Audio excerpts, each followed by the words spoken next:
예, 안녕하세요. 방금 소개받은 김종류입니다.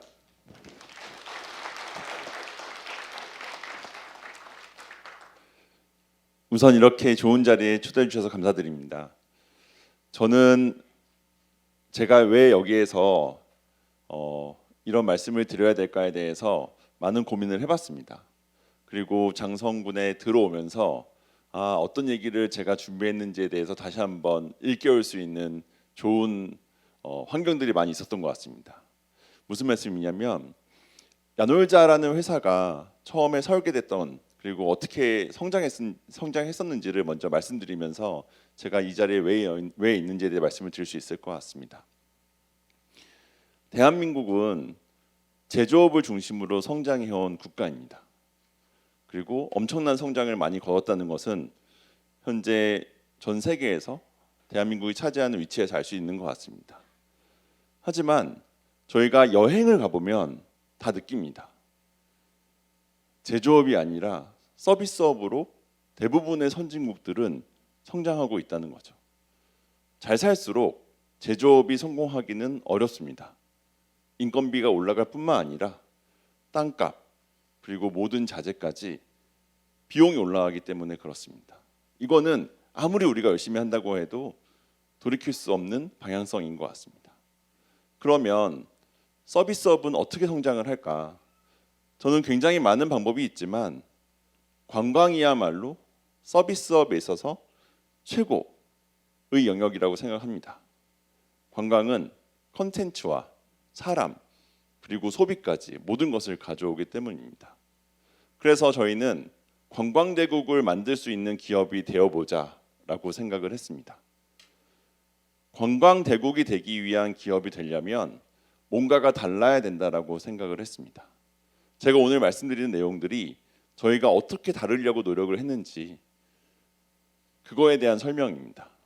우선 결과부터 말씀을 드리면 야놀자는 아직 작고 초기 기업이지만 그럼에도 불구하고 대한민국에서 여행 기업으로서 1등이 됐습니다. 명확하게 1등이 됐기 때문에 1등이란 말을 자신 있게 할 수 있는 것 같습니다. 두 번째로는 전 세계 시장에서 저희가 솔루션으로 2위 기업이 됐습니다. 제가 뒤에 솔루션을 말씀을 드리겠지만 여행을 위한 솔루션이라고 하면은 크게 세 가지 영역으로 구분이 됩니다. 첫 번째가 숙박을 중심으로 한 호스피탈러티. 두 번째가 여행 가면은 놀아야 되죠. 레저. 마지막으로 세 번째가 주거와 지금 여행은 결합이 되고 있습니다. 왜냐하면 여행 수요가 왔을 때 그때 바로 숙박 시설을 지을 수가 없거든요.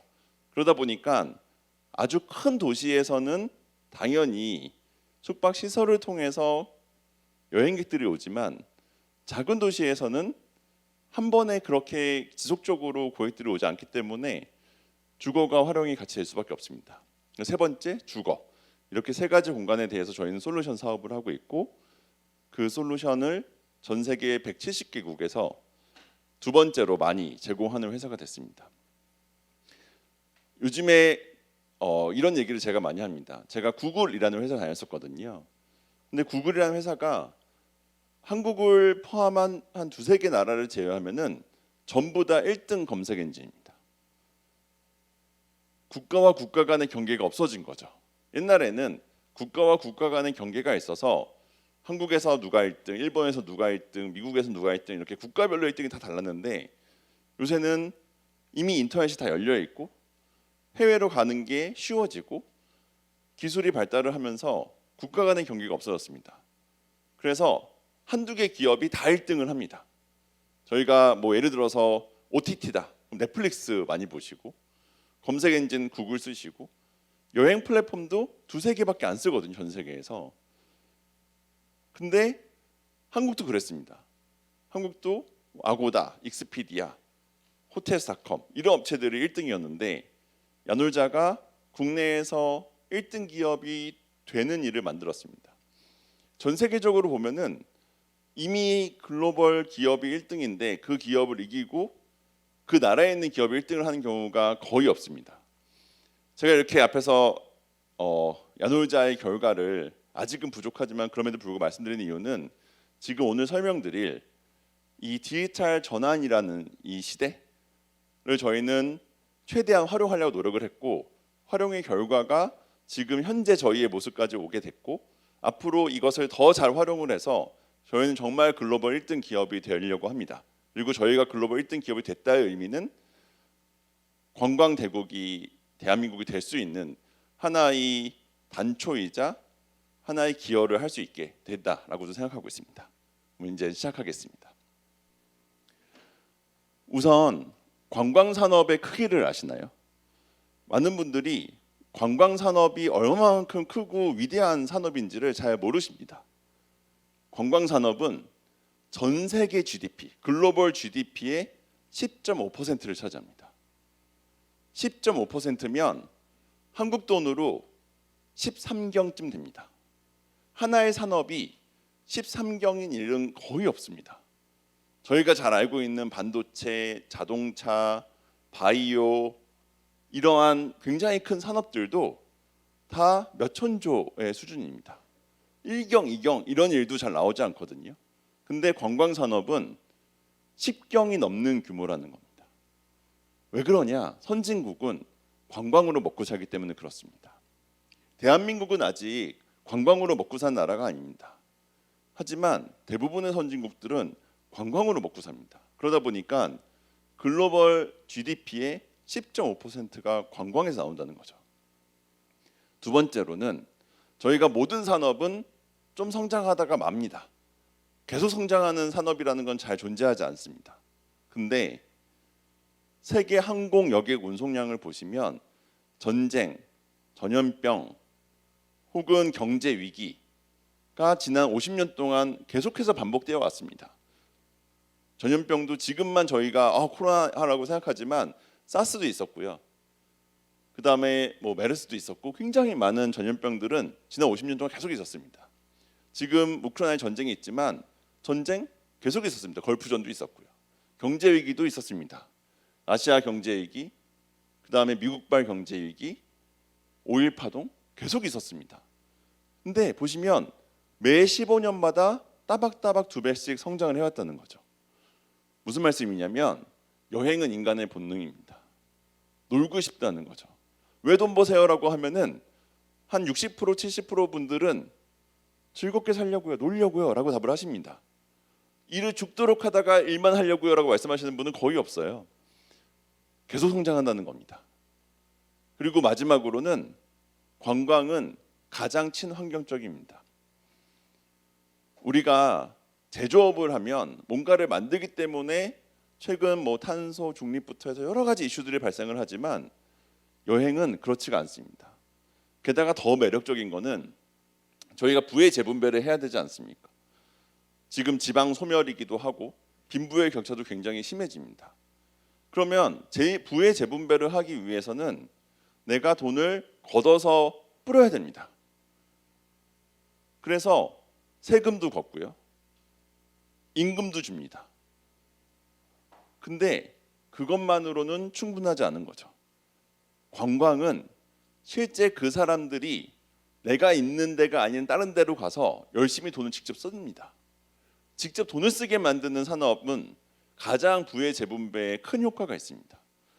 제가 이거를 굉장히 집중해서 말씀드리는 이유는 뭐냐면 저는 대한민국의 경제를 살리기 위한 많은 방법들이 있겠지만 가장 핵심은 관광대국이 되고 관광대국으로서 부의 재분배를 일으킬 수 있는 환경을 만들어야 된다 아닙니다. 조금 더 말씀을 드리면 제조업을 선진국들은 점점 줄여나가고 서비스업을 늘린다라고 말씀드렸습니다. 여기 보시면 제조업의 비중이 1991년 대비 2019년에 대부분의 선진국에서 다 줄어들고 있습니다. 한국은 보시면 하나도 안 줄었습니다. 하나도 안 줄었다라는 말을 거꾸로 하면 서비스업이 하나도 안 컸다는 겁니다. 저는 장성군에 들어서면서 굉장히 좋은 자연 환경들이 많고 그다음에 여기 들어서면서도 보니까 여기 옹알스 공연하시더라고요. 그러니까 이렇게 좋은 공연장이 있는지도 몰랐습니다. 여기서 제조업을 할 수는 없습니다. 여기에 더 많은 사람들이 와서 실제 소비를 하고 그걸 통해서 경제를 일으키는 게 가장 효과적인 군의 경제를 올리는 방법일 겁니다. 근데 한국은 그렇지 못하다는 거죠. 저는 저게 우리가 선진국으로 제대로 올라갈 수 있느냐 없냐를 가르는 가장 큰 단초가 될 거라고 생각합니다. ESG 리스크도 마찬가지입니다. ESG 리스크를 낮추는 나라들을 보면 대부분 관광을 열심히 키우고 있는 나라들입니다. ESG 리스크가 대한민국이 전 세계에서 세 번째로 높습니다. 제조업에 많이 기대고 있는 경제 환경, 부의 재분배가 안 되어 있고, 사실 이제 요즘에는 워낙 출산도 낮고요. 여러 가지 이슈들이 발생을 하면서 ESG 리스크를 낮출 수 있는 방법들이 많지가 않습니다. 저는 저것도 관광대국이 된다라고 하면은 해결할 수 있는 문제라고 생각합니다.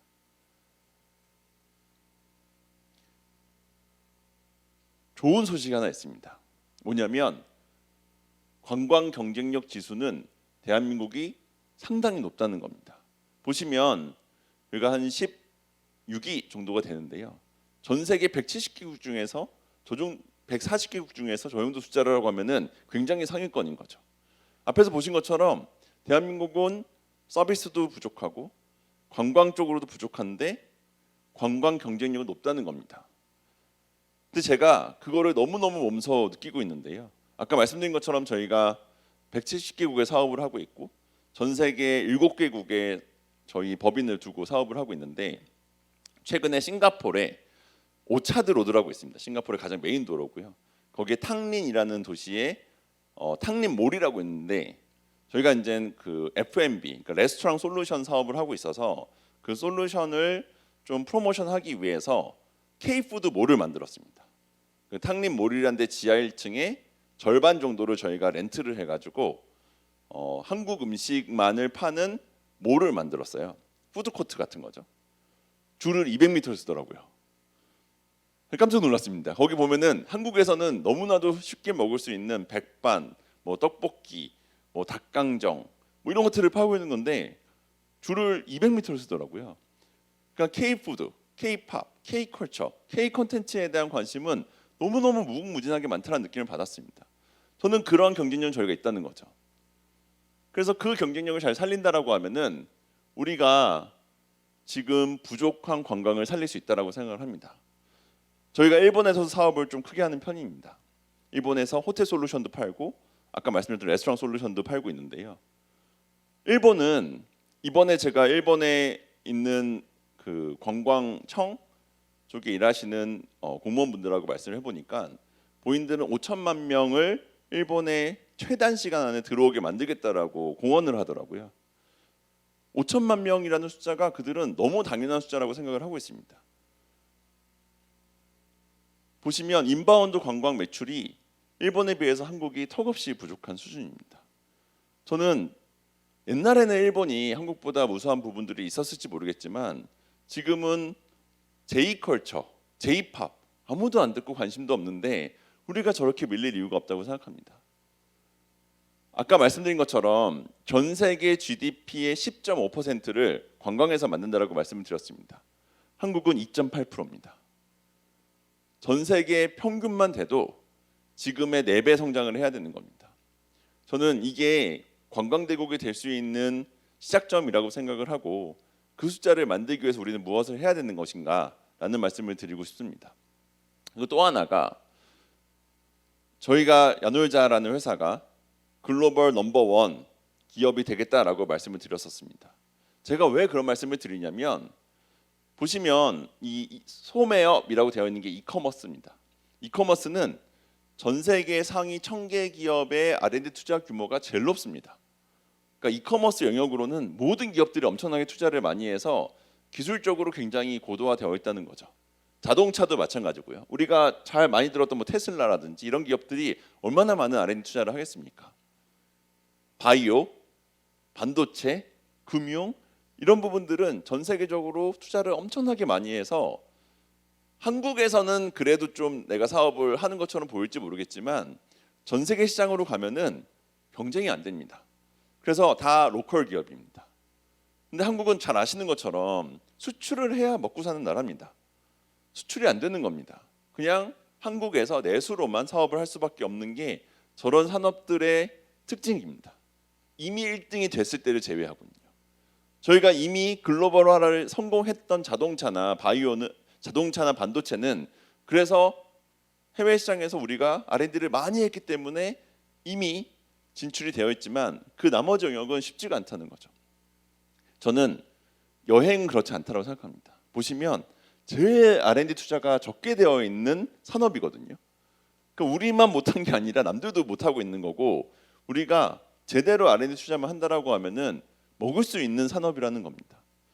실제 저희가 글로벌에 있는 주요한 여행 기업들하고 미팅을 하면서 만나 보면은 R&D 투자를 저희가 훨씬 더 많이 하는 경우들이 많습니다. 야놀자는 전체 직원 중에 40%, 약 한 1,200명 정도가 R&D 엔지니어들입니다. 그리고 이 엔지니어들을 굉장히 고도화해서 우리가 저 R&D만은 밀리지 말고 선도하자라고 생각하고 사업을 하고 있습니다. 저는 이 말씀을 드리는 가장 큰 이유는 야놀자에 대한 얘기를 드리는 게 아니고 실제 산업으로서 너무너무 큰 산업이고 우리는 이미 컨텐츠 관점에서 경쟁력을 가지고 있고 근데도 아직 너무 부족해서 4-5배 성장할 수 있는 기회가 있는데 글로벌 기업들은 아직 디지털에 대한 투자를 많이 안 했다는 겁니다. 우리가 먼저 하면 우리가 먹을 수 있는 시장이라는 것이죠. 그래서 오늘은 이 부분에 대한 얘기를 좀 드리려고 합니다. 이게 다소 재미없게 들리실 수도 있지만 저는 분명히 우리가 이러한 디지털을 이해한다면 글로벌에서 많은 사람들을 유치하고 그들이 여기서 돈을 많이 쓰고 그걸 통해서 성공할 수 있는 기회가 될 수 있다고 보기 때문입니다. 저는 디지털이라는 것을 3단계로 나눠서 생각을 하고 있습니다. 첫 번째가 전산화. 전산화는 뭐냐면 여행으로 제가 설명을 드려보겠습니다. 옛날에는 저희가 항공권을 끊거나 혹은 호텔을 예약하려면 인터넷으로 하는 게 아니라 집 앞에 있는 여행사를 갔습니다. 그럼 여행사에서 그 예약을 해줬습니다. 지금 동남아 가면은 아직도 다 그렇게 합니다. 베트남 가면은 대부분 그 동네에서 여행사가 있고 여행사에서 모든 예약을 다 합니다. 근데 그 여행사는 어떻게 예약을 하느냐? 터미널이라는 게 있습니다. 그래서 그들이 컴퓨터에서 막 뭘 두들기면 거기서 예약 정보가 뜨고 거기서 예약을 대신 해주는 겁니다. 그게 전산화였습니다. 그러니까 전화로만 하는 거 너무 힘든 일이잖아요. 전화로만 하지 않았지만 분명히 인터넷을 통해서 뭔가를 하지만 그것을 여행사에서 준 거죠. 오프라인 여행사에서. 그러다가 디지털화가 됐습니다. 디지털화는 뭐냐면 여행사에서 해주는 일을 고객이 직접 할 수 있게 된 겁니다. 지금은 비행기 표나 혹은 호텔을 온라인으로 직접 예약하십니다. 물론 오프라인 여행사에서도 해주시지만 많은 고객들이 직접도 하십니다. 직접도 하게 되게 된 거. 그러니까 예전에는 무조건 여행사에 가야지만 되던 거를 이젠 고객이 직접 할 수도 있게 된 것. 그게 디지털화입니다. 이게 조금 개념이 잡히시나요? 이 개념이 잡히시면 여기까지가 대충 80년대, 90년대까지 만들어진 것입니다. 그럼 요즘에는 디지털 전환이라는 얘기를 많이 합니다. 최근에 챗 GPT 이런 얘기들을 많이 하더라고요. 저도 이제 몇몇 대기업에 자문을 해주고 있는데 4월 달에 그런 자문 회의가 있으면 거의 대부분의 주제가 챗 GPT인 것 같아요. 그래서 제가 그걸 보면서 정말 세상이 정말 변하는구나라는 걸 느꼈는데 그게 디지털 전환입니다. 그래서 전 디지털 전환에 대해서 우리가 잘 이해를 한다라고 하면은 다음 단계를 변환하는 걸 알 수 있을 것입니다. 그래서 챗 GPT를 먼저 간단하게 말씀드리고 싶어요. 챗 GPT가 뭐라고 생각하시나요? 그냥 인공지능 혹은 내가 궁금한 거를 누군가가 쉽게 답해주는 것, 이렇게 저는 생각한다라고 하면은 맞는 얘기이기도 하지만 충분한 설명이 안 되는 것 같습니다. 탈중앙화라는 말씀을 많이 들으셨을 거예요. 근데 저는 세상은 다 탈중앙화가 된다라고 생각합니다. 근데 탈중앙화가 되려면 중앙화라는 게 되어야지만 되는 거잖아요. 중앙화가 됐다가 탈중앙화가 되는 거죠. 그럼 중앙화부터 제가 한번 말씀을 드려보겠습니다. 중앙화는 뭐냐면 아주 옛날에, 그러니까 우리가 인터넷이라는 게 존재하지 않고 전화도 없고 그래서 서로 통신을 하는 게 굉장히 어려웠던 시대에는 중간중간에 에이전트가 필요했습니다. 예를 들어서 제가 이제 뭐 논을 하고 있습니다. 곡식을 만들었습니다. 그 곡식을 팔고 싶어요. 그러면 그 곡식을 팔 때 내 옆에 있는 이웃들한테밖에 못 파는 겁니다. 근데 주로 곡식을 많이 드시는 분이 한 10km 떨어져 있어요. 나는 10km 있는 그분하고 만날 일이 없는 겁니다. 그럼 어떻게 하냐면 중간에 있는 중간 도매상이 와가지고 나한테 이거 팔아라 라고 얘기를 합니다. 그러면 그분은 중간 도매상이 되는 거죠. 그 중간 도매상은 10km 멀리 있는 대들하고 네트워크가 이미 있는 사람이거든요. 그래서 약속해놓은 날짜, 뭐 장터가 서는 날이겠죠. 그럴 때 그걸 갖고 가가지고 거기서 파는 겁니다. 근데 10km 가지고 너무 부족한 거예요. 100km 내에서도 팔고 싶습니다. 그러면 또 중간 도매상이 또 생깁니다. 그 중간 도매상은 그 앞에 있는 도매상한테 다시 물건을 받아서 나가 가지고 있는 100km에 있는 네트워크에 또 판매를 하게 됩니다. 그래서 그렇게 반복되다 보니까 저희가 에이전트, 중개인, 도매상이라는 분들이 생길 수밖에 없습니다. 기술이 없다면 그분들이 존재해야지만 내가 만든 물건을 고객한테 팔 수가 있게 되는 겁니다. 그래서 저희는 이것을 중앙화라고 부릅니다. 중앙화가 된 겁니다. 근데 이 중앙화가 없어지고 있습니다. 왜냐하면 기술 때문에 그렇습니다. 제가 그것을 좀 설명을 드려보겠습니다. 아까 말씀드린 것처럼 맨 왼쪽이 우리가 기술이 하나도 없고 통신이 될 수 없을 때 공급자와 수요자, 물건을 만드는 사람과 물건을 쓰는 사람들을 연결한 모습입니다. 내 옆에 있는 사람들한테 내 물건을 주고 그분들이 가지고 있는 다른 물건을 받아오는 물물 교환, 그리고 화폐를 쓰더라도 내가 몇 단계를 거치지 못하기 때문에 통신이 안 되잖아요. 그래서 그냥 그 사람들한테 주는 거죠. 이 선의 길이가 굉장히 복잡하고 길다라고 딱 느끼실 수 있을 겁니다. 이 선의 길이가 길면 길수록 돈은 많이 들고 복잡하기 때문에 우리는 충분한 경제를 일으킬 수가 없습니다.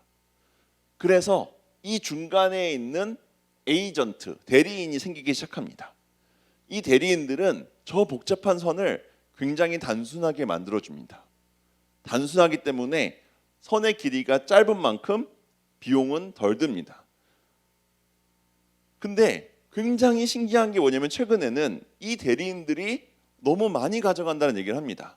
가끔 뉴스를 보면은 실제 경작한 논에서는 1,000원에 팔았는데 소비자의 식탁 위에는 10,000원에 올라온다. 9,000원이나 떼어 먹었다라는 말을 하는 그러한 기사들을 가끔 봅니다. 이 중간에 계신 분들이 갑자기 욕을 먹기 시작한 거예요. 왜냐하면 기술이 생겼기 때문에 그렇습니다. 다시 이 중개인이 없어도 왼쪽과 오른쪽을 연결할 수 있는 기술이 생긴 겁니다. 제가 이 중간에 이렇게 표시한 것, 이게 오늘 말씀을 드릴 세상의 변화고 이게 챗 GPT입니다. 생각을 해보시면 우리가 검색이라는 걸 합니다. 검색을 하면 링크가 뜹니다. 그리고 그 링크에 들어가서 그걸 읽어봅니다. 링크, 그게 대리인입니다. 에이전트인 거죠. 에이전트가 없어져 버렸습니다. 이젠 내가 그냥 물어보면은 답을 해줍니다.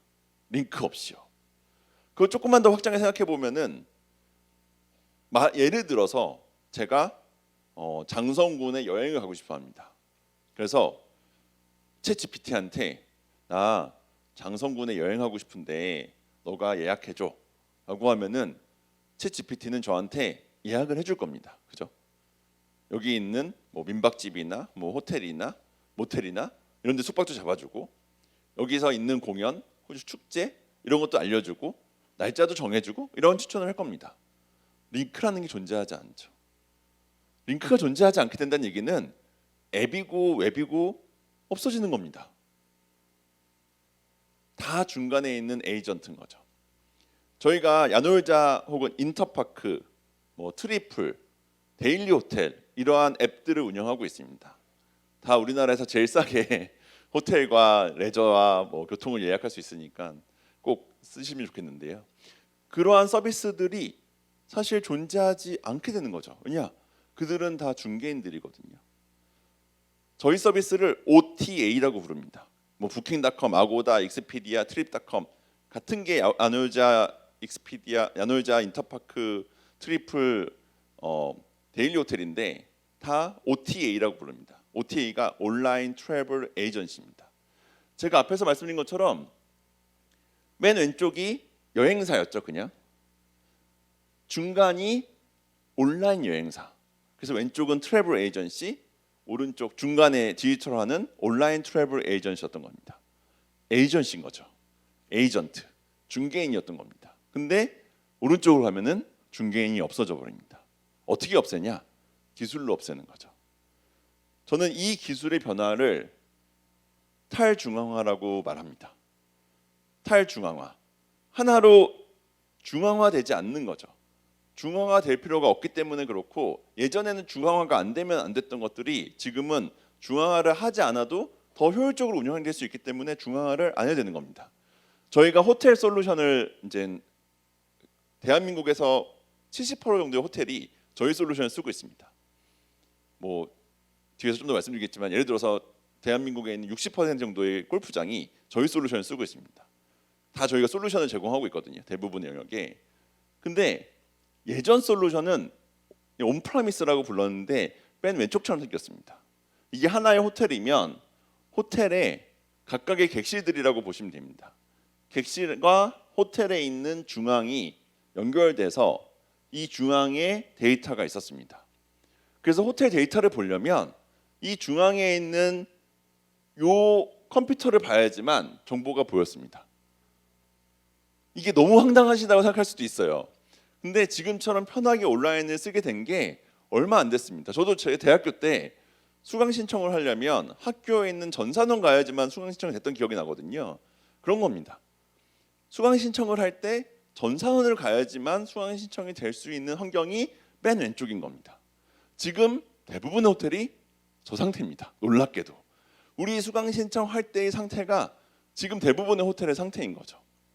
그러다가 아무리 봐도 아니 그게 그 PC를 가야지만 그걸 조회할 수 있다는 게 너무 답답하잖아요. 왜냐면 요즘에는 다 집에 컴퓨터 다 쓰시고 핸드폰도 있는데 내가 그 정보를 조회 못한다는 게 너무 황당하지 않습니까? 그래서 여기 데이터를 모은 거를 웹 위에다 올려놓은 겁니다. 그래서 여기에 접속하면은 데이터를 볼 수 있게 된 게 하이브리드입니다. 근데 저거는 사실 기술적으로 진보된 건 아닙니다. 왜냐하면 데이터를 모아서 한 번 더 이동을 시키기 때문에 굉장히 보안도 취약하고 저희가 레이턴시라고 하는데 뭔가 데이터가 딱 들어오면 바로 떠야 되잖아요. 한참 걸립니다. 잘 쓰기가 불편합니다. 그게 지금 중간 상태입니다. 하이브리드. 제가 말씀드린 탈중앙화는 뭐냐면 이 각각에 있는 방이다라고 하면은 객실에도 그런 기기들이 많습니다. 뭐 도어락도 있고요. 그 다음에 뭐 에어컨, 그 다음에 뭐 냉장고, 많은 전자제품들이 있거든요. 그런 것들이 그냥 바로 클라우드 1로 데이터 갑니다. 한 번에 간다는 거죠. 중앙에 모였다가 가는 게 아니라 그냥 한 번에 데이터를 올려버립니다. 그게 클라우드입니다. 그러면 이 클라우드에 그냥 바로 접속해서 보면 되는 거죠. 이렇게 한 번, 두 번 이동하는 게 아니라 한 번만 올라가는 겁니다. 이렇게 정말 다 탈중앙화가 되고 있습니다. 저희가 이 사업을 삼성전자의 스마띵스랑 하고 있거든요. 스마띵스라고 혹시 들어보셨는지 모르겠는데 그게 사물 인터넷이라는 기술을 활용한 것입니다. 그래서 모든 전자기기들이 한 번에 클라우드로 데이터를 올려버립니다.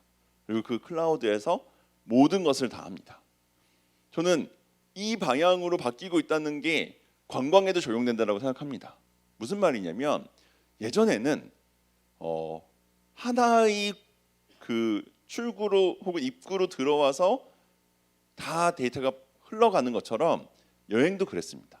다 인천으로 들어와서 인천에서 딴 데도 가고 뭐 수도권에 있고 뭐 인천에도 있고 막 이렇게 되는 거죠. 옛날에는 모든 거를 다 중앙으로 뭉쳐서 그것을 다시 흩뿌려야만 효율적이다라고 다 생각을 했었습니다. 기술이 없었기 때문에 그렇습니다. 그래서 무조건 인천으로 많이 모은 다음에 이분들이 뭐 수도권, 뭐 강원도 이 정도가 많이 갔죠. 근데 그 이상은 잘 못 갔죠. 좀 머니까.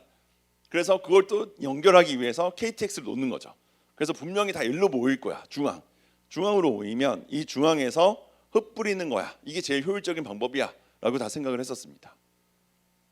근데 저는 그것도 다 바뀌고 있다고 생각합니다. 다 탈중앙화가 되고 있습니다. 저는 무안공항으로 바로 들어와서 거기서 놀고 나가는 사람들이 당연히 많아져야 된다고 생각을 합니다. 왜냐하면 우리가 효율적으로 생각했던 방식, 대도시에 집적되고 사람들이 다 모이고 모아서 다시 뿌려야지만 효율적이라고 생각했던 방식들이 이젠 비효율적인 방법으로 바뀌고 있는 겁니다. 그만큼 기술이 발전하는 거죠.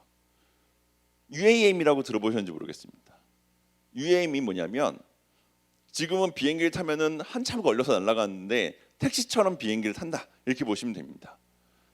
저는 2025년이면은 어느 정도 UAM이 활성화가 될 것 같고 그렇게 되면은 어디서 내리든 UAM을 타고 100km 내는 택시처럼 다 탈 수 있다는 거죠.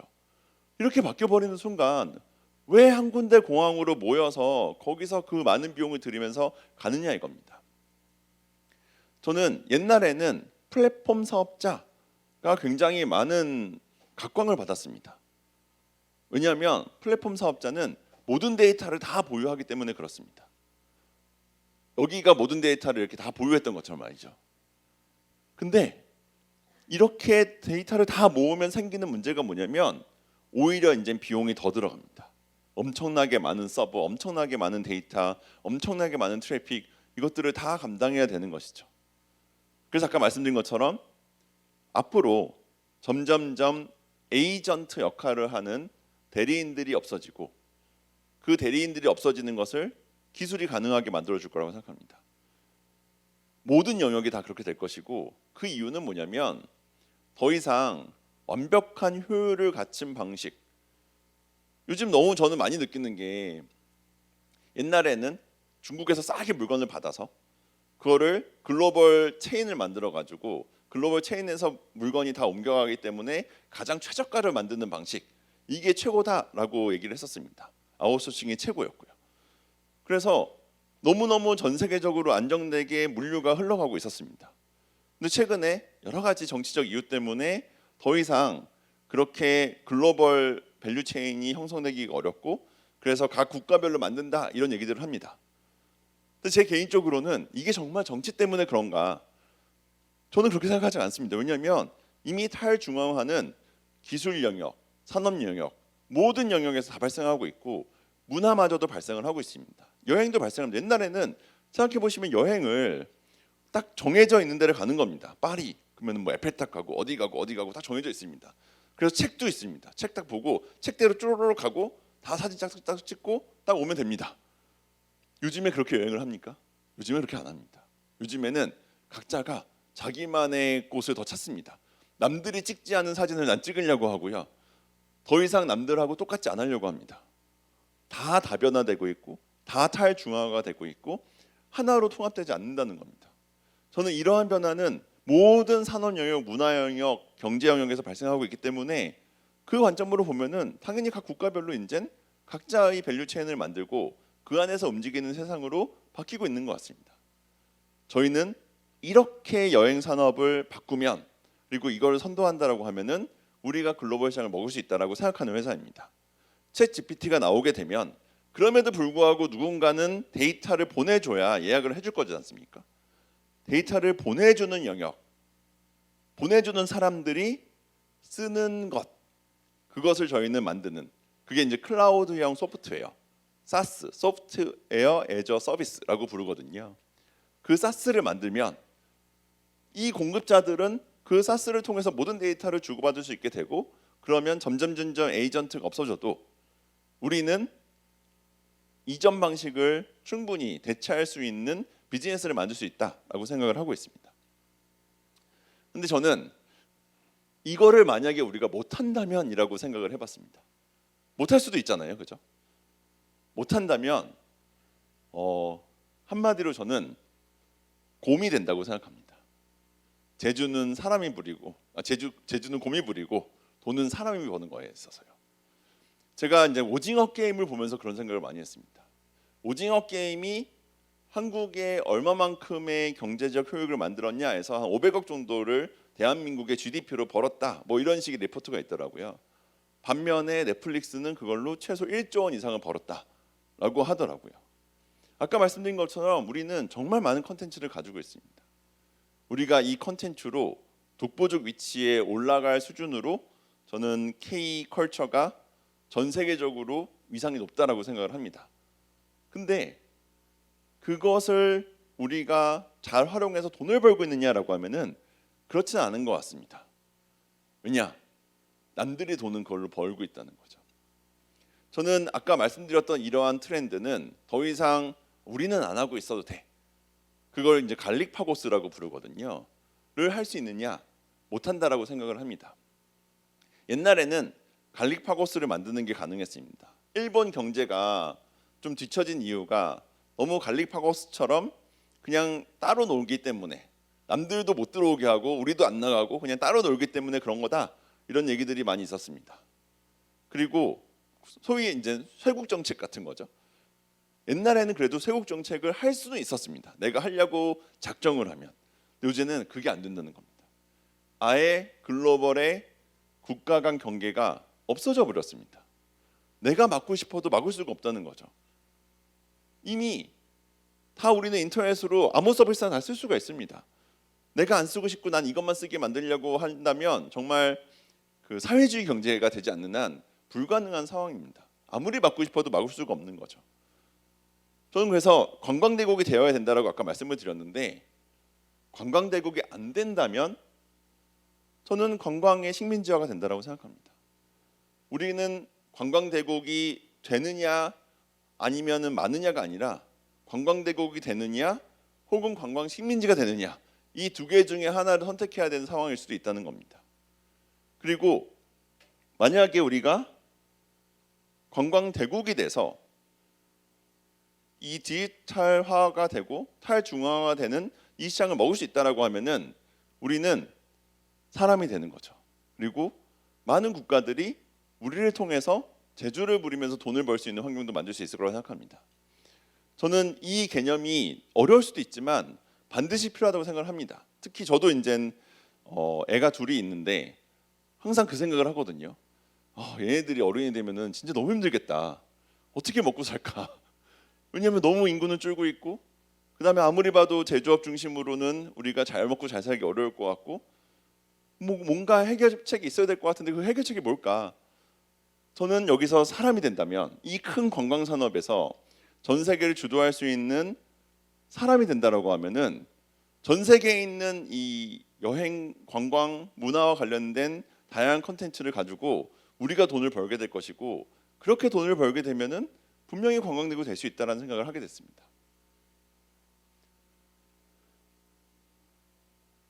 우리나라 관광 산업은 굉장히 좋은 전망을 갖고 있습니다. 요거는 이제 저희가 만든 건 아니고 그 관련된 기관에서 만든 걸 가져온 건데요. 보시면 2025년까지 152조면 반도체와 동일한 수준의 규모입니다. 까지 키울 수 있는 산업이라고 봅니다. 보시는 것처럼 아까 말씀드렸잖아요. 15년마다 계속 2배씩 성장한 산업이라고. 끊임없이 성장을 하는 산업이고 이렇게 코로나 때문에 중간에 푹 내려앉아도 금방 회복하는 게 관광 산업의 특징입니다. 그러면 이렇게 성장을 시키면 우리나라 반도체만큼의 경제적 기여를 우리가 만들 수 있다는 겁니다. 얼마나 매력적인 산업입니까? 우리가 반도체가 만약에 우리한테 없다면 생각만 해도 끔찍하잖아요. 그러면 물론 반도체 계속 잘 돼야 된다고 저는 너무너무 생각하지만 그러한 산업들을 몇 개 더 만들어야 우리가 안전판으로 가져갈 수 있지 않나. 그리고 그거에 있어서 관광 산업은 굉장히 큰 규모이고 많은 기여를 할 수 있다라고 생각합니다. 그래서 제가 말씀드린 걸 요약하면은 관광 산업은 굉장히 크고 지속적으로 성장하고 있고 우리는 잘 못하고 있지만 잘할 수 있는 컨텐츠는 많이 보유하고 있다. 그리고 앞으로 이 변화에 있어서 우리가 가져가려고 하면은 DX, 이게 디지털 전환, 디지털 트랜스포메이션의 약자거든요. DX만 잘하면 기회가 있다라는 말씀을 드렸습니다. 왜냐하면 전 세계적으로 아직 이커머스나 자동차나 반도체나 바이오나 파이낸스처럼 많은 투자가 들어가지 않고 있기 때문에 우리가 충분히 먹을 수 있는 시장이 된다라고 데이터에서 보여주고 있기 때문에 그렇고요. 저 DX를 하기 위해서는 결국 이제 사람과 데이터다라는 말씀을 드리고 있습니다. 제가 이 얘기를 할 때 테슬라 예를 많이 듭니다.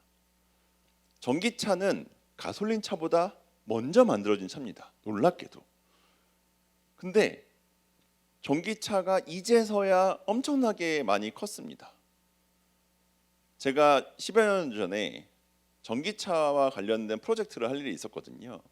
그때 10년 후에는 분명히 전기차가 대세가 될 거다 이 얘기를 했었습니다. 근데 제가 너무 잘 찍는 엄청난 사람이어서가 아니고 유럽의 배출가스 기준을 봤을 때 전기차를 안 하면 도저히 그것을 맞출 수가 없었습니다. 배출가스 기준이 바뀌지만 않는다라고 하면은 무조건 전기차는 예상되어 있었던 거죠. 그리고 그 전기차는 무조건 예상되어 있는 거니까 그럼 전기차 성공하기 위해서 필요한 게 뭐냐라고 했을 때 그게 데이터, 그다음 배터리, 그리고 열 관리 같은 주요 기능들입니다. 그 기술들 중에 한두 개만 내가 가져가게 되면은 그 산업은 무조건 클 거니까 거기에 성공할 수 있는 거죠. 똑같습니다. 디지털 전환도 계속 말씀드리는 것처럼 이 중간에 에이전트들이 없어지고 기술로 대체되는 것은 예정된 미래입니다. 그리고 이 예정된 미래를 우리가 가려고 했을 때 가장 핵심적으로 봐야 되는 것들이 데이터다라는 말씀을 꼭 드리고 싶습니다. 좀 설명을 더 드리면 아까 말씀드린 것처럼 전기차가 왜 성공했느냐라고 했을 때 저는 100% CO2 때문에 그렇습니다. CO2 때문에 전기차가 아니면 아예 자동차 산업을 못하게 만들어 버렸습니다.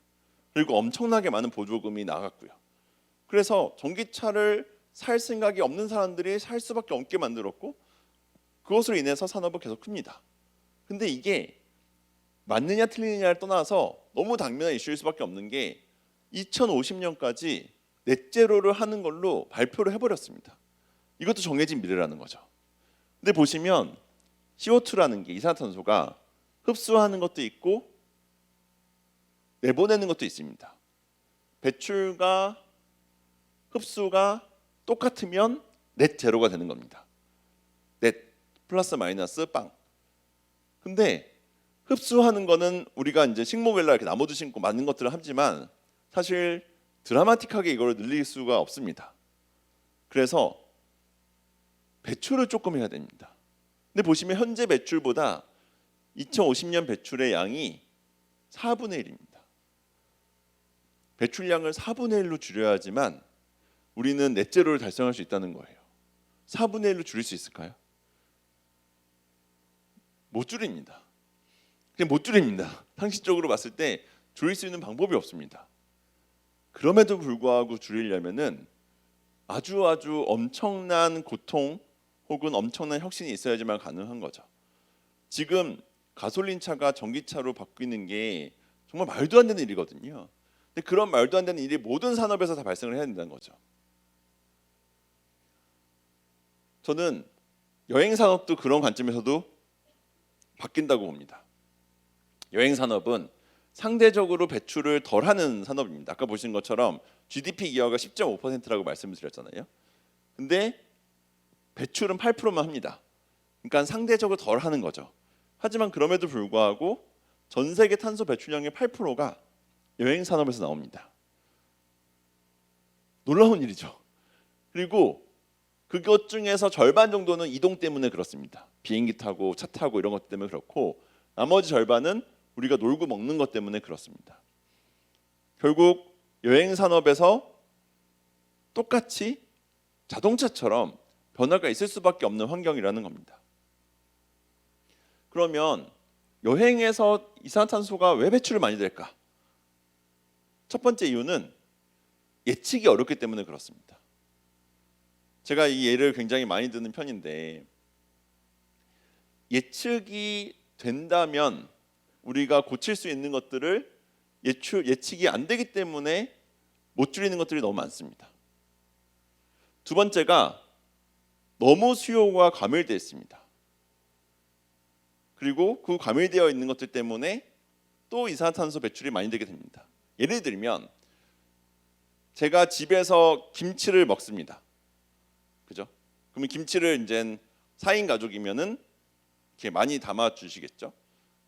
근데 저희 애들도 김치를 잘 먹습니다. 근데 저만 먹고 그러다 보니까 항상 많이 남습니다. 그 김치를 어떻게 하나요? 랩에 싸서 냉장고에 넣어놓습니다. 그랬다가 다음번 끼니 때 꺼내서 또 먹죠. 많이 남아 있으면. 식당으로 가보겠습니다. 식당에서 김치를 내줬습니다. 근데 김치를 안 드셨어요. 그 김치는 어떻게 해야 될까요? 당연히 버려야 됩니다. 왜 두 개는 다를까요? 신뢰할 수 있는 데이터가 있느냐 없느냐입니다. 집에서 먹으면 확실하잖아요. 우리 가족끼리 먹은 거니까 우리 가족끼리 어차피 맨날 같이 살면서 뭐 전염병에 걸려도 같이 걸리겠죠라고 생각하니까 그건 괜찮은 겁니다. 우리 애 내가 뽀뽀도 하는데 내가 여기 뭐 좀 침이 들어가면 어때?라고 생각할 수도 있습니다. 식당은 누가 먹었는지 모르고 뭔 짓을 하는지 모르니까 젓가락도 되지 않은 김치조차도 버려야 되는 겁니다. 이거는 극단적 예시지만 이러한 방식으로 낭비가 되고 이산화탄소 배출이 많이 될 수밖에 없는 거죠. 또 하나가 있습니다. 이거 제가 굉장히 많이 듣는 예시인데 객실 방에 들어가면 저는 대부분 출장으로 가다 보니까 거의 아무것도 안 건드립니다. 딱 침대에 누웠다가 딱 일어나서 나갑니다. 근데 어떤 분들은 거기서 호캉스를 하십니다. 거기서 막 엄청 놀고 먹고 막 불도 계속 켜고 있고 물도 엄청 많이 쓰고 합니다. 저랑 그분하고 누가 더 돈을 많이 내야 될까요? 네, 그분들이 많이 내야 되죠. 당연히 똑같이 냅니다. 데이터가 없어서 그렇습니다. 사실은 물값, 전기값 다 데이터를 뽑을 수 있어요. 그냥 그 데이터를 안 뽑았기 때문에 그렇습니다. 무슨 말씀이냐면 예전에는 신뢰할 수 있는 데이터가 없었고 저희가 데이터를 나누는 거를 아이템아이즈라고 하거든요. 가끔 이제 회사에서 이게 비용 처리하시는 분들 보면은 비용을 한꺼번에 쓰지 말고 다 쪼개서 넣어라 이거를 아이템아이즈 이렇게 부르거든요.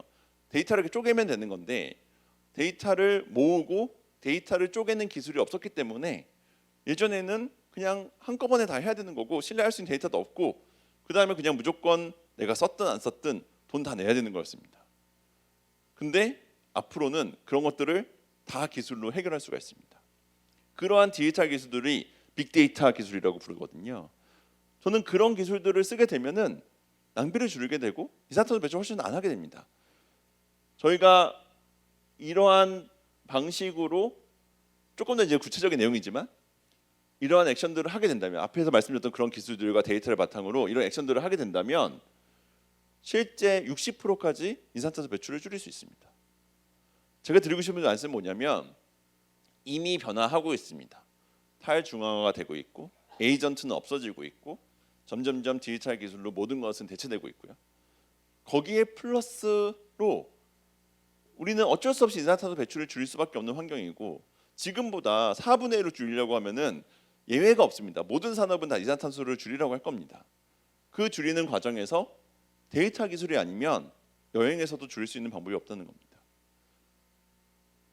그래서 저희가 계산을 해보니까 총 한 60% 정도이고 그게 1,704만 톤이고 그것을 전기차나 혹은 나무로 환산을 하면은 2,650만 대의 전기차를 만들어야지만 절감할 수 있는 만큼의 이산화탄소 배출량이고 나무로는 1.1억 그루를 심어야지만 만들 수 있는 양이라는 거죠.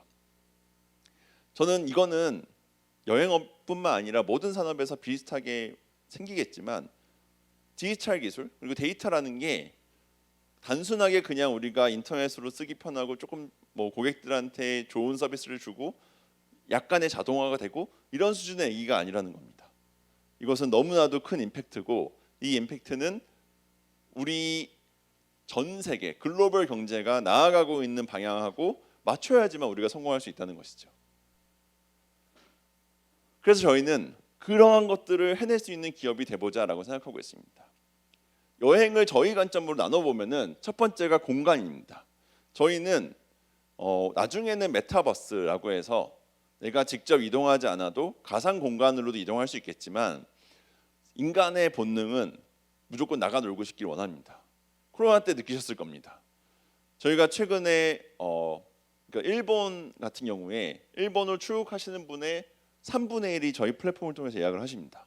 뭐 인터파크, 트리플, 뭐 야누자 등등등으로. 근데 2019년이 코로나 전이잖아요. 2019년보다 이미 일본을 나가시는 출국자 수가 더 많아졌습니다. 코로나 전보다 더 많아졌다는 거죠. 엄청나게 큰 숫자가 나가고 계십니다. 그렇기 때문에 저는 우선은 물리적 공간은 필요하다고 생각합니다. 저게 첫 번째 공간이고요. 두 번째는 IP, 컨텐츠입니다. 내가 어디 놀러 갔으면 컨텐츠가 있어야죠. 아무것도 없는데 거기를 왜 갑니까? 컨텐츠가 있어야 되고요. 또 하나는 파트너, 뭔가 서비스를 제공하는 제공자가 있어야 되고 고객, 서비스를 쓰는 유저가 있을 것입니다. 공간부터 말씀을 드리면 아까 말씀드린 것처럼 공간은 물리적 공간과 버추얼 공간, 가상 공간으로 나눠지고요. 물리적 공간이 존재하려면 이동이 필요하기 때문에 모빌리티가 필요합니다. 그래서 공간은 물리적 공간과 모빌리티 이렇게 두 가지 공간으로 나뉘고 내가 모빌리티가 없는 공간을 버추얼 공간이라고 부르게 되는 거죠. 요즘 메타버스라고 많이 불리는 공간이죠. 저는 메타버스가 굉장히 오래 걸릴 걸 생각하는 이유가 아까 말씀드린 것처럼 물리적 공간이라는 것은 인간의 본능이기 때문에 그렇다라고 생각합니다. 그래서 저희는 이 공간과 컨텐츠를 연결시키는 공간 서비스를 아까 앞에서 말씀드렸던 클라우드 기술을 통해서 제공하는 것을 업으로 하고 있습니다. 공간은 혼자서는 아무런 가치가 없습니다. 이 공용 공간, 이 공간조차도 여기의 공간을 장성군에서 이렇게 만드셨으니까 이런 공간이 된 것이지 그게 아니었으면은 아마 그냥 논이나 밭 혹은 뭐 레스토랑 혹은 딴 게 됐을 수도 있을 겁니다. 그죠? 결국에는 공간 자체가 의미가 있는 게 아니라 그 공간에 무엇을 넣느냐가 중요한 거죠. 그 공간이 잘 되게 만드는 게 중요합니다. 그리고 그것을 위한 데이터를 잘 만들 수 있는 사업을 하는 게 저희가 지향하는 바입니다. 레스토랑, 레저, 공연, 뭐 여행, 주거, 오피스 너무 다양한 공간들이 이루어질 수 있는데 그 공간들이 훨씬 더 효율적으로 운영되고 그 공간의 가치가 더 커지도록 만드는 게 저희가 하고 싶은 일입니다. 보면 앞에서 말씀드린 것처럼 옛날에는 B2C 서비스였습니다. 그죠? 저희가 예를 들어서 배달을 시켜 먹습니다. 혹은 집에서 물건을 이커머스로 사십니다. 그럼 택배가 오죠. 다 B2C 서비스입니다. 뒤에 누군가가 존재하긴 하지만 고객 관점으로 보면은 나는 B2C 서비스를 쓰고 있는 겁니다. 이 B2C 서비스들은 어떻게 사업을 하냐면 나한테 락인이 되게 합니다. 나 없이는 못 살게 합니다. 내가 가장 중요하고 내가 필수적이게 만듭니다. 그렇게 해야지 돈을 벌 수 있습니다. 만약에 고객이 뭐 아무 플랫폼이나 내가 쉽게 쓸 수 있고 그냥 쉽게 바꿀 수 있게 되면은 그 서비스는 돈을 못 법니다. 그래서 무조건 나한테 충성하게 만들려고 노력을 합니다. 그리고 그렇게 획득한 정보를 가지고 사업을 하는 거죠. 여행은 안 그렇습니다. 여행은 제가 예를 들어서 뭐 인터파크에서 예약을 했습니다. 근데 인터파크에서 예약을 했다고 해서 인터파크 서비스를 쓰나요? 굉장히 재밌는 게 배달 서비스 같은 경우에 그 배달 서비스에서 제가 음식을 시키면 음식점에서 음식을 만들어서 나한테 줍니다. 근데 그 고객은 이 배달 서비스를 쓴 걸로 느낍니다. 왜냐하면 그 배달 서비스가 나한테 물건 음식까지 다 갖다 준다 느끼거든요. 단 한 번도 나는 음식점을 본 적이 없어요. 배달할 때는. 그래서 그냥 배달 서비스를 쓰는구나 이렇게 생각을 합니다. 이커머스도 마찬가지입니다. 제가 이커머스 업체를 통해서 물건을 샀습니다. 그러면 그 물건을 그 이커머스 업체가 보내주기 때문에 나는 이 물건을 이 이커머스에 샀다라고 생각합니다. 제조사가 뭐냐? 별로 그렇게 생각보다 안 중요합니다. 그렇게 만드는 것은 이 음식점의 브랜드를 지워버리고 이 제조사의 브랜드를 지워버리고 플랫폼이 가장 앞에서 고객들을 당신은 나한테 산 겁니다라고 느끼는 거 만드는 거 이게 락인인 거죠. 제가 앞에 아마존을 썼는데, 근데 아마존도 똑같은 그런 걸 했던 게 미국에 있는 넘버원이기 때문에 그런 걸 많이 했던 겁니다.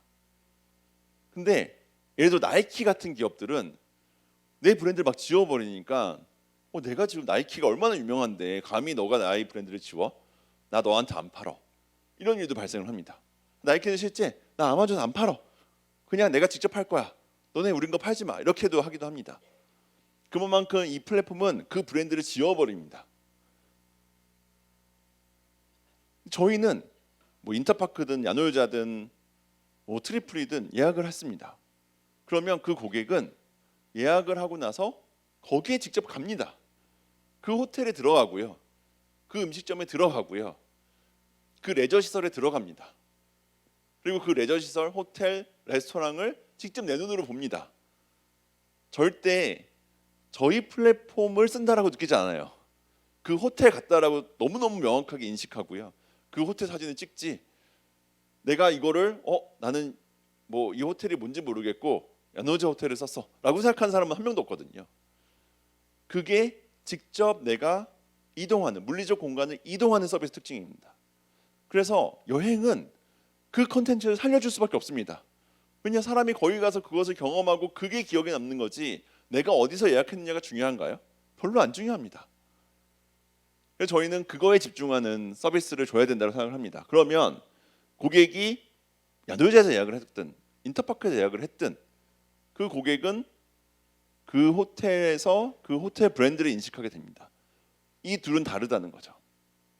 근데 재밌는 건 뭐냐면 이게 다르기 때문에 엄청 불편합니다. 제가 예를 들어 보겠습니다. 제가 예를 들어서 배달 서비스를 썼습니다. 근데 배달 서비스가 왔어요. 갑자기 띵동 띵동 누르는 겁니다. 그래서 거기 놓고 가세요. 그랬더니 나오시라고. 나갔더니 저한테 이거 시키신 분인지 맞는지 확인을 해야 되는 거니까 신분증 달라고 합니다. 그래서 제가 신분증을 보여줬어요. 그랬더니 저한테 거기다 사인하라고 합니다. 사인도 했습니다. 그랬더니 저한테 혹시 모르니까 카드 달라고 해서 뭐 별일 없으면 이건 결제 안 할 거니 걱정하지 말라고 한 다음에 카드를 긁고 그 다음에 물건을 줍니다. 짜증 나시겠어요? 안 나시겠어요? 만약에 내가 이커머스로 물건을 시켰는데 택배에 오신 분이 그거를 요구를 하면 짜증 나시겠어요? 안 나시겠어요? 납니다. 생각도 안 하실 거예요. 그런 일이 없을 거라고 생각하시니까. 자, 호텔로 예를 들어 보겠습니다. 호텔은 제가 예약을 할 때 분명히 제 신원 인증도 하고요. 결제도 하고요. 제 카드로 긁습니다. 근데 호텔에 가면 다시 저한테 신분증 보여달라고 합니다. 그리고 결제도 카드 달라고 해서 카드도 다시 한번 긁고요. 그 다음에 저한테 다시 계약을 해야 된다고 사인도 하라고 합니다. 왜 이런 일이 발생하느냐? 이 두 개의 데이터 연결 안 되어 있기 때문에 그렇습니다. 공항도 마찬가지고 레저 시설도 마찬가지고 이런 연결들이 안 되어 있습니다. 저희는 이런 연결들을 해서 더 편하게 만드는 일을 하고 있고 그러기 위해서 이 공간에 모두 다 솔루션을 까는 일을 하고 있습니다. 솔루션이 깔리면 이러한 불편이 없어지는 거죠. 예를 들어서 무안공항에서 내려서 전라도를 여행하시는 여행객들이 왔다라고 하면은 그 여행객들이 한 번만 등록을 하면은 더 이상 불필요하게 뭘 보여주고 뭘 인증하고 이런 것들이 다 없어지게 만들 수도 있습니다. 저희는 그런 사업을 하고 있습니다. 그래서 이 두 가지가 당연히 나눠져 있을 수밖에 없지만 데이터상으로 연결되어 있기 때문에 훨씬 더 편해지고 그리고 실제 그 서비스를 제공하시는 사업자들은 훨씬 더 효율적으로 운영하실 수 있게 만드는 일을 하고 있습니다. 그래서 아까 말씀드린 것처럼 사물 인터넷이라고 불리는 기기들과 연결시키는 작업을 하고 있고요. 아까 말씀드린 삼성전자 스마트띵스와 연결되는 것들 그게 단순하게 호텔뿐만 아니라 뭐 주거라든지 다양한 공간에 저희는 적용을 하고 있습니다. 키오스크도 훨씬 더 유연하게 연결시키기 위한 클라우드 키오스크를 만들고 있습니다. 지금까지의 키오스크는 전부 다 기기를 연결시켜야지만 되는 거기 때문에 고장이 나거나 문제가 생긴 거를 디텍트하기도 힘들고 활용도 어려웠습니다. 다 클라우드화를 해서 한 번에 그 데이터가 올라가게 만들어 버리는 거죠. 당연히 도어락도 바꾸고 굉장히 많은 영역들이 바뀌게 됩니다. 그러면 더 이상 불필요하게 내가 여러 번에 걸쳐서 불필요한 작업들을 하지 않아도 다 연결이 되게 만드는 거죠. 그리고 이 부분에 대해서는 제가 최근에 갔던 중동 스마트시티를 만드는 나라들은 너무너무 당연하게 해야 되는 미래로 생각을 하고 있습니다. 뭐 네옴시티, 당연히 이러한 스마트시티를 지향하기 때문에 제가 이제 네옴시티랑 같이 미팅을 했을 때 놀란 건 뭐냐면 클라우드 데이터 센터를 먼저 짓고 있다는 거예요. 도시를 짓기 전에. 그러니까 데이터가 완벽하게 연결되게 만드는 스마트시티를 지향하기 때문에 그렇습니다. 이렇게 데이터가 다 연결된 세상에서는 이러한 물리적 공간이 훨씬 더 편해지는 거죠. 지금 보면 예를 들어서 택배가 왔습니다. 근데 아파트에 사시는 분들은 1층에서 이분들이 올라오는 과정, 그리고 이분들이 뭐하고 어떻게 하는지도 모르고 굉장히 복잡한 일들이 발생을 합니다. 그런 것들도 데이터를 다 연결시켜 버리면은 훨씬 더 편하게 우리 집에 물건을 놔두고 할 뿐만 아니라 보안상으로도 문제가 없게 되는 거죠. 저희는 그것을 위해서 데이터를 훨씬 더 잘 흐르게 만드는 클라우드 기반의 사업을 하고 있습니다. 지금 보면은 아까 밸류체인을 말씀드렸습니다. 농업이다라고 하면 중간 도매상들이 굉장히 많고 그 도매상들이 훨씬 더 기술이 없는 시절에는 효율적으로 만들어졌고 기술이 있는 시절에는 점점 없어진다고 말씀을 드렸잖아요. 저희 산업에도 이렇게 중간에 도매상처럼 밸류체인이 존재를 합니다. 저희는 이것을 점점 없애는 파편화되어 있는 이 밸류체인 가치사슬을 아예 없애버리는 그런 사업들을 하려고 하고 있습니다. 또한 접점들이 존재합니다. 아까 말씀드린 것처럼 내가 체크인하기도 하고 문을 열기도 하고 운영할 때 식당 같은 것도 존재하죠. 식당도 굉장히 좀 특이한 게 뭐냐면 생각해 보시면 제가 호텔에 예약을 할 때 조식을 포함된 것을 예약을 했습니다. 그러면 조식을 먹으러 내려가면 거기 앞에서 제가 몇 호에서 투숙하고 있는 누구인지 이름을 확인을 하거든요. 그리고 들여보냅니다. 그것을 하기 위해서 그 호텔은 전날 조식을 포함해서 예약한 사람들을 엑셀로 정리를 합니다. 그걸 프린트합니다. 그걸 들고 아침에 갑니다. 오면 체크합니다. 다시 그걸 갖고 가가지고 그걸 입력을 합니다. 우리가 생각만 해도 왜 저렇게 하지? 라는 그런 일들인 거죠. 제가 꼭 이제 저희는 바꾸려고 하고 있는 영역 중에 하나가 뭐냐면 공항에 간 면세점이 있습니다. 면세점을 가면 저한테 두 개를 보여달라고 합니다. 하나가 탑승권, 또 하나가 여권. 생각을 해보면 아니 지금 이렇게 힘들게 빡세게 앞에서 다 검사하고 그 손가락으로 내가 그 지문도 찍고 얼굴로 스캔도 하고 들어갔는데 근데 내가 왜 또 이걸 해야 되지? 좀 너무 이상하지 않으세요? 사실 그냥 아무것도 안 하고 내가 그냥 신용카드만 딱 거기다가 설정시켜 놓으면은 요즘에 무슨 페이 엄청 많이 쓰시잖아요. 그거 하나만 연결시켜 놓으면은 가서 그냥 한번 손가락 찍으면은 결제가 끝나는 게 정상입니다. 사실은 안 그렇잖아요. 다 데이터가 연결 안 되기 때문에 그렇습니다. 다 따로 있으니까 더 보안에는 취약하고 더 불편하고 운영하시는 사람들은 더 비용이 많이 드는 겁니다. 왜 그렇게 하냐 이거죠. 그런 것들을 순식간에 다 줄일 수 있습니다. 그런 것들이 이렇게 모든 접점들이 다 연결되게 만드는 거죠. 그래서 데이터를 연결하게 만드는 거죠. 예전에는 데이터를 이렇게 연결시켰습니다. 다 쭉. 그래서 돈이 많이 들었습니다. 제가 예전에 이제 좀 한 20년 가까이 만약에 공무원 생활을 하신 분들이라면은 행정정보 공동활용 및 DB 표준화라는 그런 사업이 기억나시는 분들도 있을 겁니다. 그게 이렇게 데이터를 연결시키는 겁니다. 그 은행이나 혹은 굉장히 대용량의 데이터를 보안에 안전하게 해야 되는 데들도 다 데이터를 이렇게 연결시킵니다. 근데 이렇게 연결시키면 데이터가 하나가 크게 바뀌어야 되는 상황이 되면 표준이 깨져버립니다. 그럼 이걸 다 뒤집어 엎어야지만 됩니다. 안 그러면 이것을 어떻게 개선할 수가 없어요. 우리가 하고 있는 ERP라고 말하는 것들도 대부분 이런 식으로 상호 간의 표준을 다 맞추는 방식으로 일을 합니다. 그래서 이렇게 데이터 연결할 수도 있지만 이게 아까 제가 세 가지 단계에서 맨 왼쪽으로 했던 온프라미스 방식인 거고 이 방식으로는 굉장히 비용이 많이 들기 때문에 도저히 작은 사업자는 할 수가 없는 거죠. 근데 그게 클라우드 위로 올라가면은 모든 게 가능해집니다. 데이터를 올리면 끝입니다. 데이터가 서로 다른 거. 예를 들어 엑셀 쓰시면 거기에 뭐 스페이스가 들어가거나 잘못되어 있는 부호가 들어가면은 계산됐을 때 계산이 안 되는 것들 많이 보셨을 겁니다. 빅데이터는 그러한 비정형 데이터를 정형 데이터로 알아서 바꿔줍니다. IoT는 모든 사물이 다 클라우드로 데이터를 쉽게 올릴 수 있도록 만들어줍니다. AI나 머신러닝은 내 데이터를 쉽게 가공하거나 활용할 수 있고 인사이트가 도출해줍니다. 챗 GPT도 비슷한 거죠. 블록체인은 탈중앙화를 시켜주는 핵심 중에 하나입니다. 이게 왜 중요하냐면 앞서서 이 방식은 데이터를 엄청나게 많이 모아놓습니다. DB를 잘 만들어 놓습니다. 근데 이런 얘기 들어보셨죠? 해커는 모든 걸 다 뚫는다. 해커는 어차피 다 뚫습니다. 그러면 해커가 작정하고 뚫으면 뚫리는 거죠. 뚫리면 데이터가 잘 정리되어 있으니까 그거를 싹 가져가겠죠. 탈중앙화는 뭐 개념적으로 말씀을 드리면 다 따로따로 있는 겁니다. 그럼 제가 해커면 이거를 뚫으면 하나만 가져가는 거죠. 앞에는 통합되어 있는 거죠. 중앙에 다 모여있기 때문에 데이터가 많이 잘 정리가 되어 있는 거고 이거는 다 분산되어 있는 거거든요. 분산되어 있으면 내가 이거를 털어도 별로 가져갈 게 없는 거죠. 개념적으로 보면은 해커 입장으로는 되게 비효율적인 방법인 겁니다. 통합되어 있는 거를 싹 가져가는 게 훨씬 더 좋은 방법인 거죠.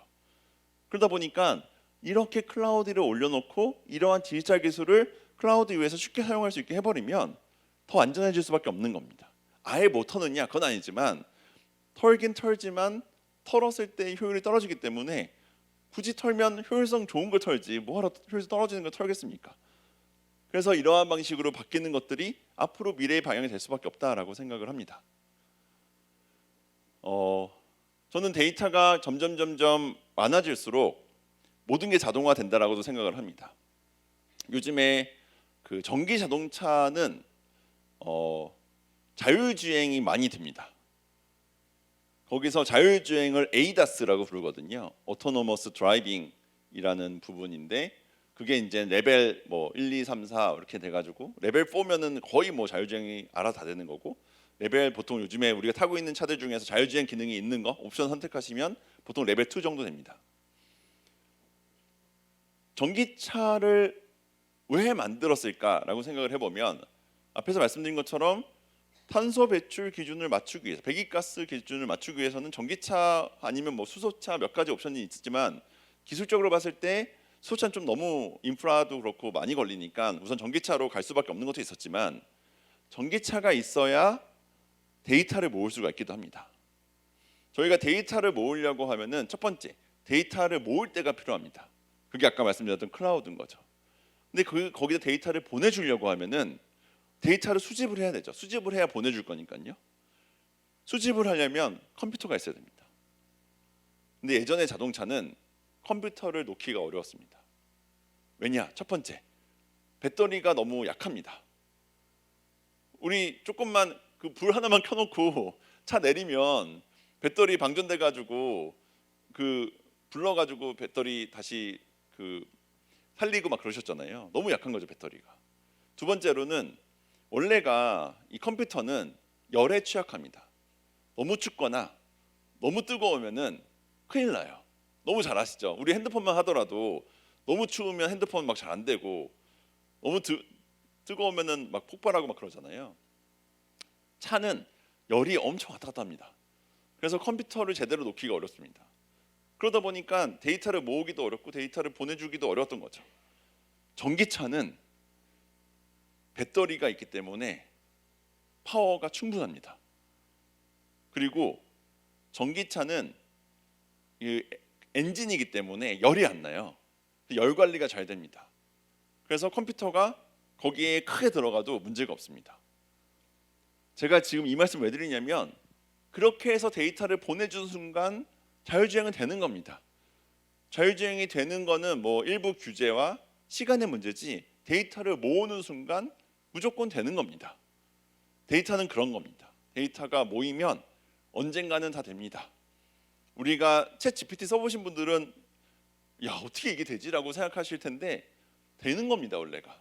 왜냐? 데이터 이미 모으고 있었거든요. 그런 빅테크 기업들이 구글, 뭐 아마존, 페이스북 데이터 모으고 있었습니다. 되는 겁니다. 그냥 돈과 시간의 문제일 뿐이고 일부 규제의 문제일 뿐인 겁니다. 데이터가 모이면 됩니다. 데이터가 모이지 않으면 안 됩니다. 데이터가 모이기 위해서는 클라우드가 있고 클라우드 데이터를 보내줘야 되고 보내주기 위한 컴퓨팅 파워와 그 파워를 만들기 위한 에너지 공급만 있으면 되는 겁니다. 그렇기 때문에 저희 산업도 데이터가 모이고 있기 때문에 아까 말씀드린 것처럼 공급자들이 쓰는 솔루션이라는 게 만들어진 순간 그게 클라우드형 소프트웨어라고 불리는 SaaS, 소프트웨어 애저 서비스라는 것으로 만들어진 순간 무조건 자동화는 되는 겁니다.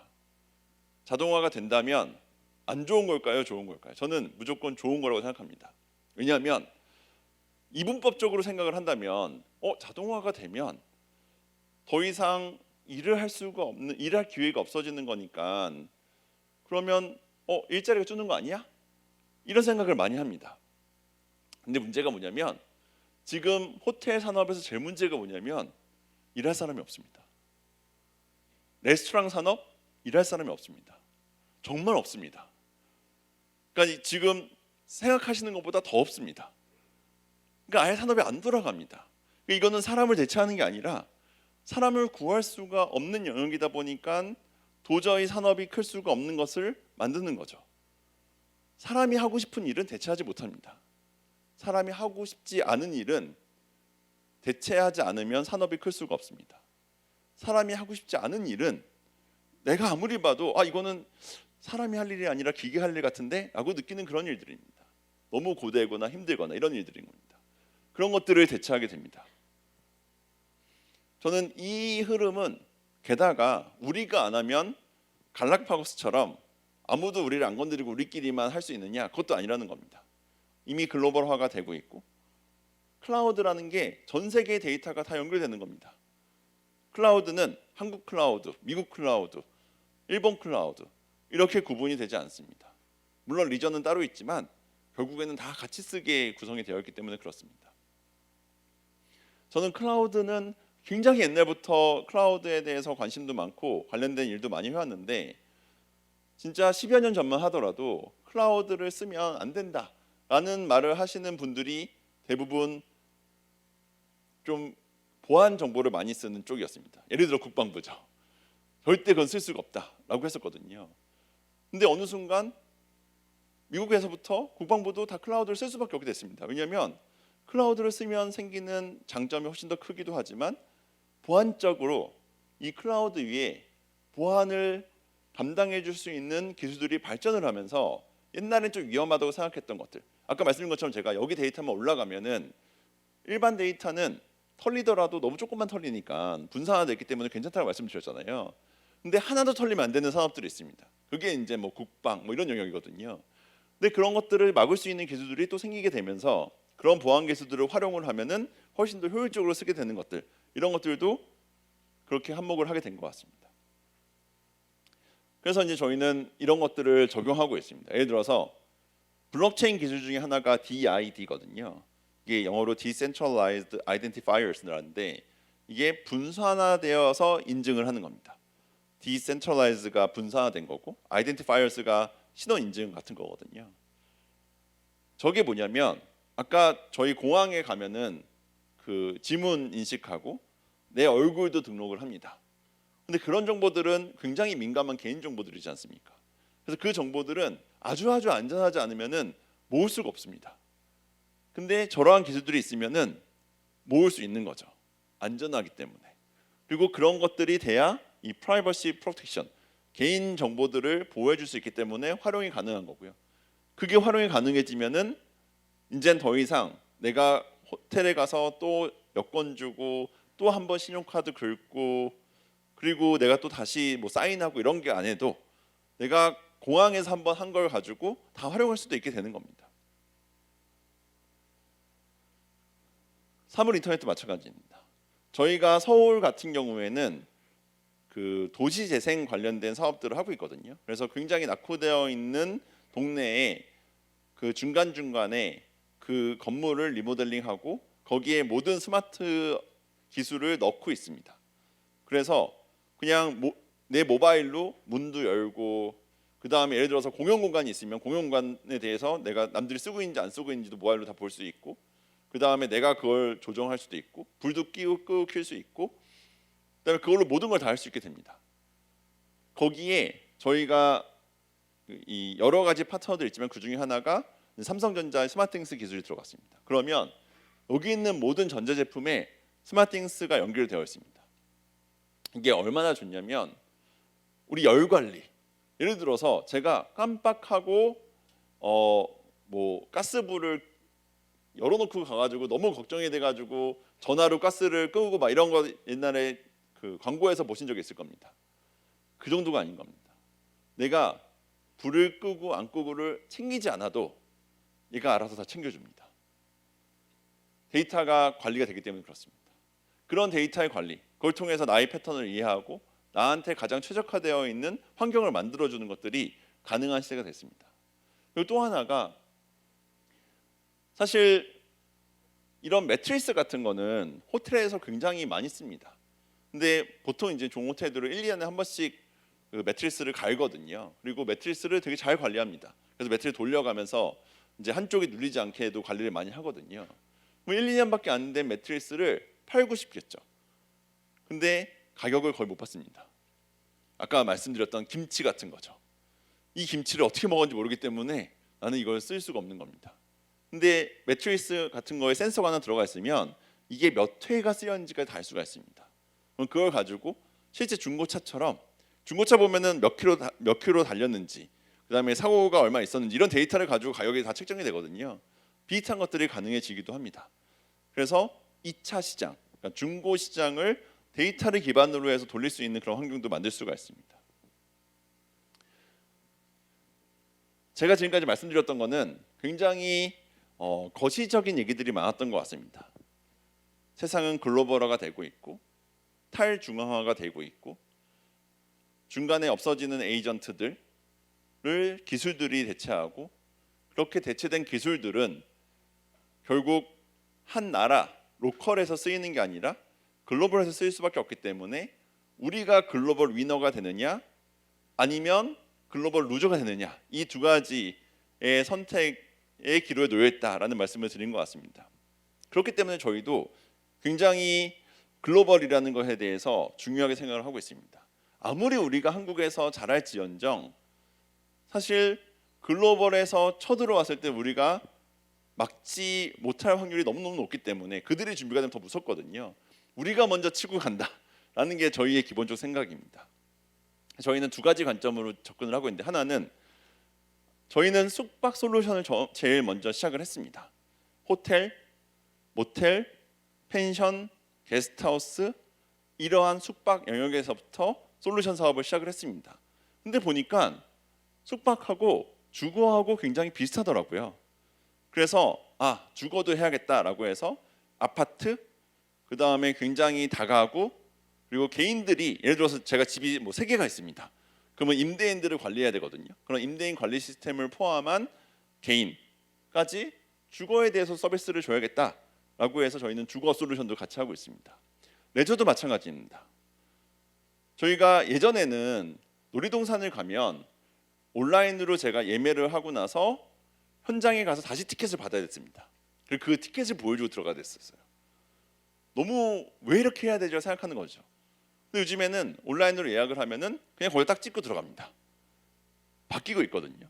앞으로 이제 그 안에 있는 것들을 내가 미리 예약하거나 음식도 미리 줄을 서거나 혹은 내가 그 안에서 얼마만큼 시간이 걸릴지가 다 예측해서 훨씬 더 편하게 놀이동산을 쓸 수 있게 될 겁니다.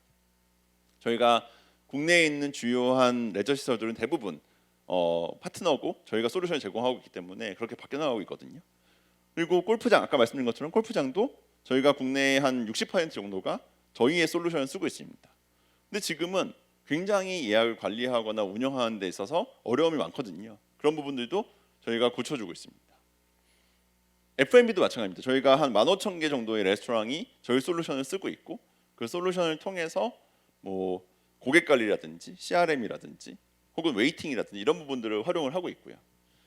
그다음에 모빌리티 영역도 저희가 항공사 솔루션, 렌터카 솔루션 이러한 영역에 대해서 사업을 하고 있습니다.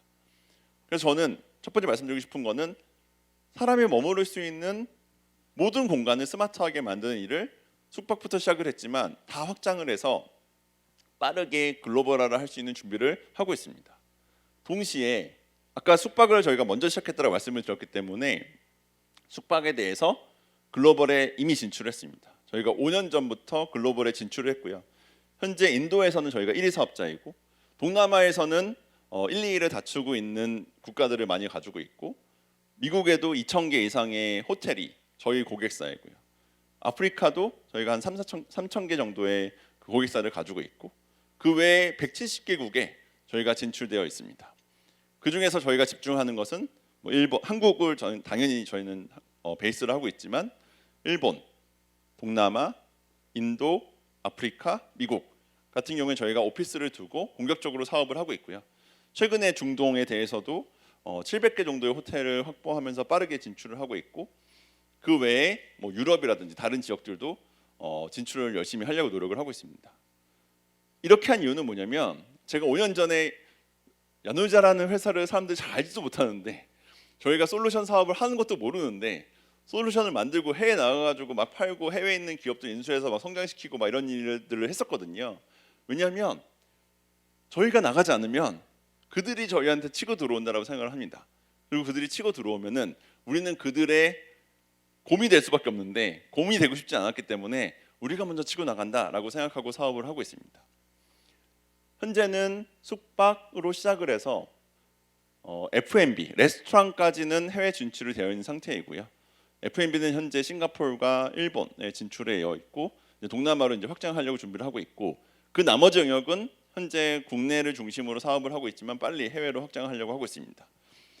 제가 마지막으로 말씀드리고 싶은 부분은 뭐냐면 이거를 진행을 할 때 제가 느낀 거는 경쟁사가 생각보다 없다는 겁니다. 저희가 진출을 했을 때 경쟁이 치열해서 저희가 누군가를 이겨야지만 하는 게 아니라 경쟁이 별로 없기 때문에 그냥 저희가 열심히 하면은 저희 고객이 빠르게 늘어나는 겁니다. 저희가 현재 8만 개의 라이센스를 팔았고 5만 개의 고객을 숙박으로만 글로벌에서 가지고 있거든요. 국내를 제외하고 이 성장을 할 수 있었던 것은 경쟁이 별로 없었기 때문에 그렇습니다. 앞에서 말씀드린 것처럼 이 영역은 아직 글로벌에서 확실한 테크 기업, 기술 기업이 나타나지 않았기 때문에 저희한테 기회가 온다고 생각하고 있습니다. 그리고 이거는 뭐 저희 회사의 문제가 아니라 한국 관광 똑같다라고 생각합니다.